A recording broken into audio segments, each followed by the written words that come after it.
Merhaba arkadaşlar, kanalımıza hoş geldiniz. Bugün sizler için iki harika oyuncumuz Neslihan Atagül ve Burak Özçivit'ten güzel ve yeni paylaşımlar sizler için hazırladık. Onlar Kara Sevda dizisinde birlikte rol almış ve herkes tarafından çok beğenilmiştir.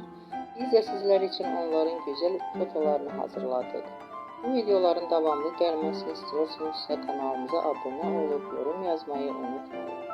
Hoşça kalın. Herkese teşekkürler.